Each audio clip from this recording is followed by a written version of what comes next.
नमस्ते मेरे भाई बहनों, मेरे चैनल में आपका स्वागत है। मेरा नाम अमृता है। मैं आपको वैभव लक्ष्मी की व्रत कथा नियम सुना रही हूँ।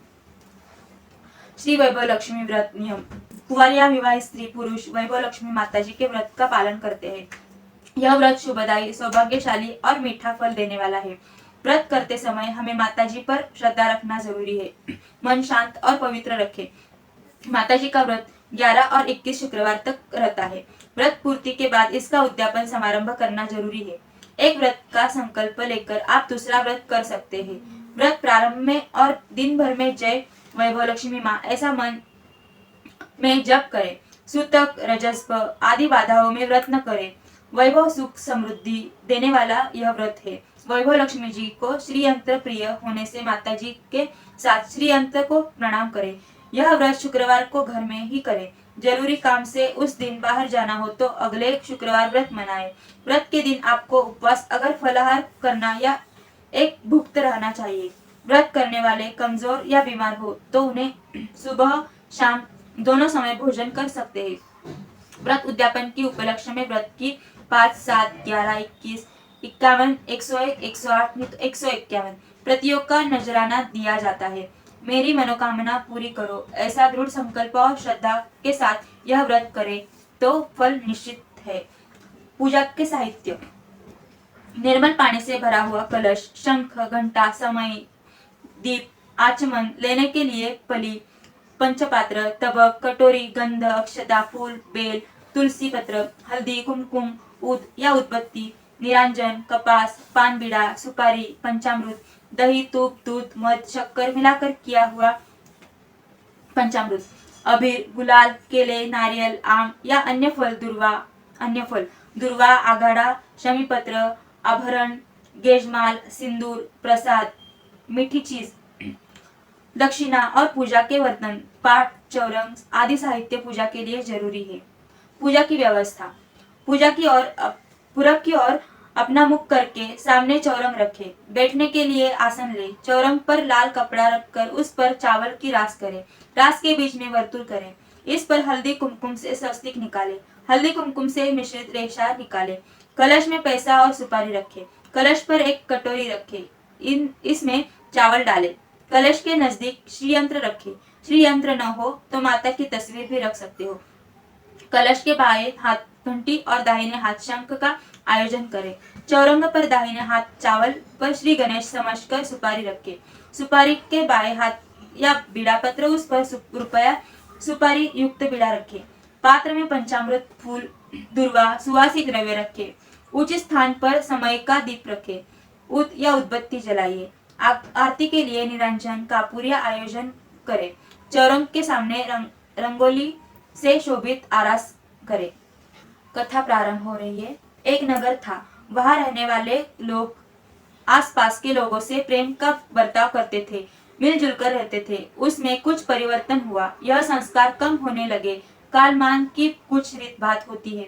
भजन, कीर्तन, परोपकार, माया, ममता कम होकर चोरी, रेस, जुआ, शराब, व्यभिचार इन बुरी आदतों की वृद्धि होने लगी।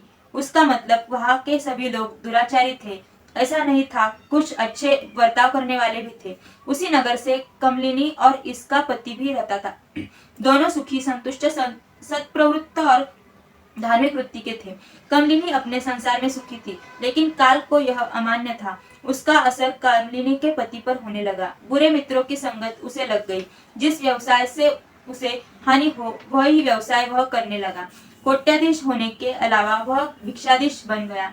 उसका नतीजा यह हुआ कि भीख मांगते वह दर दर में भटकने लगा। अफू, गांजा, चरस जैसे चीजों ने उसे घेर लिया। बुरी मित्रों के साथ वह जुआ, रेस खेलने लगा। नतीजा यह हुआ कि पैसों के साथ उसने कमलिनी के गहने भी गवा दिए। कमलिनी सुसंस्कृत सुशील स्त्री थी। उसे पति का बर्ताव अच्छा नहीं लगा। इस हाल में कालक्रमण करते हुए कमलिनी ईश्वर भक्ति करने लगी। दोपहर का कुछ समय था। कमलिनी घर में बैठी कुछ सोच रही थी। उसी समय किसी ने उनके दरवाजे पर दस्तक दी। उस समय कौन आया होगा, यह सोचकर कमलिनी उठी। दरवाजा खोला तो सामने अतिथि यानी बूढ़ी माताजी थी। फिर भी उसका चेहरा तेज से झलक रहा था। नयनों से अमृत और चेहरे पर प्रेम की गंगा बह रही थी। माताजी को देखकर उसे हर्ष हुआ।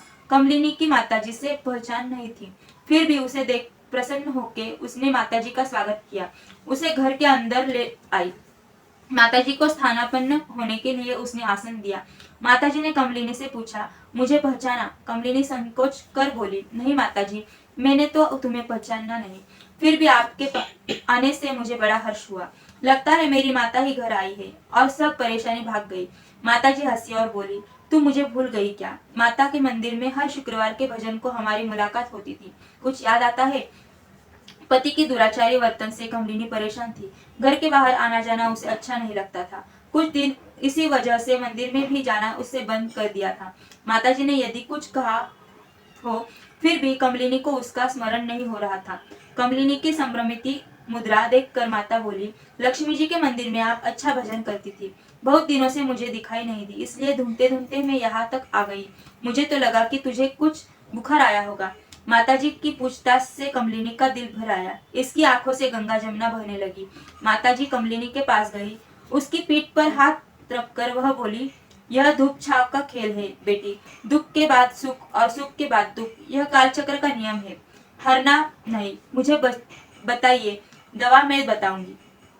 माताजी के कहने से कमलिनी बोली, माताजी, मेरे संसार में पहले सुख शांति की नदियां बहती थी।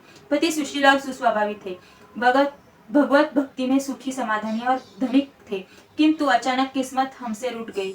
पति बुरा बर्ताव करने लगे, हमारा सर्वनाश हुआ, हम भिखारी बन गए। माँ तब माता बोली, हर एक व्यक्ति की कर्म गति भिन्न भिन्न होती है, तू धीरज रख, वैभव लक्ष्मी माता जी का व्रत कर। वैभव लक्ष्मी माता बहुत दयालु है, वह भक्तों का दुख दूर करती है, तू व्रत करने से तेरा भला ही होगा। माताजी का यह उपदेश सुनकर कमलिनी का चेहरा खुल गया। वह बोली, माताजी, यह व्रत करने की मेरी भी इच्छा थी, आप कृपया उस बारे में मुझे सविस्तर बताइए। कमलिनी के ये बोलने से माताजी का चेहरा खुल गया। वह बोली, इस व्रत को वरद लक्ष्मी व्रत और श्री वैभव लक्ष्मी माता का संपूर्ण व्रत कहा जाता है। दिल की लगन से यह व्रत करने वालों की सभी मुरादें पूरी होती है, सुख संपत्ति उनको प्राप्त होती है। यह व्रत आसान है, गलत पद्धत के व्रत आचरण से फल प्राप्ति नहीं होती, लेकिन फल पाने के लिए यह शास्त्र शुद्ध और विधि पूर्वक करना जरूरी है। घनों को हल्दी कुमकुम लगाने से जब व्यक्ति कोट्याधीश बनती है, तो सभी व्यक्ति हल्दी कुमकुम समर्पण में ही व्यतीत रहती है। यह व्रत प्रति शुक्रवार करे। स्नान करने के बाद बिछाना, जूते, झाड़ू आदि वस्तुओं को स्पर्श न करे, किसी की निंदा न करे, मन में जय श्री वैभव लक्ष्मी माता ऐसा जयघोष या जाप करे, असत्य न बोलिए, शाम को दिया जलाइए, भगवान के सामने नंदादीप लगाइए, एक आसन रखे, उस पर नया लाल रुमाल रखे, हाथ पांव धोकर पूरब की ओर मुख करके बैठिए, अपने सामने रुमाल पर चावल की छोटी ढेर करना, उस पर ताम्र कलश जल भर कर रख दे, कलश पर एक कटोरी रखे, उसमें थोड़े चावल और सोने का गहने डाले, यदि सोने का गहने न हो तो चांदी का, न हो तो चांदी का 1 रुपया का चलन रखे। उसके बाद उत्काड़ी का निरंजन लगाइए। जय वैभव लक्ष्मी माता श्री यंत्र से अवतीर्ण होती है, इसलिए श्री वैभव लक्ष्मी का व्रत करते समय प्रथम श्री यंत्र और माताजी के दिए तस्वीरों का दर्शन ले। किताब में तस्वीरें हैं, उसके उपरांत हाथ जोड़कर श्री वैभव लक्ष्मी का स्तवन करे। कटोरी में रखे गए गहने की हल्दी कुमकुम से पूजा करे। घर में मीठे भोजन का प्रबंध करके माता के सामने प्रसाद रखे। दोस्तों, अगर आपको यह वीडियो पसंद आया हो तो लाइक, शेयर और कमेंट करना ना भूलें। देखने के लिए धन्यवाद।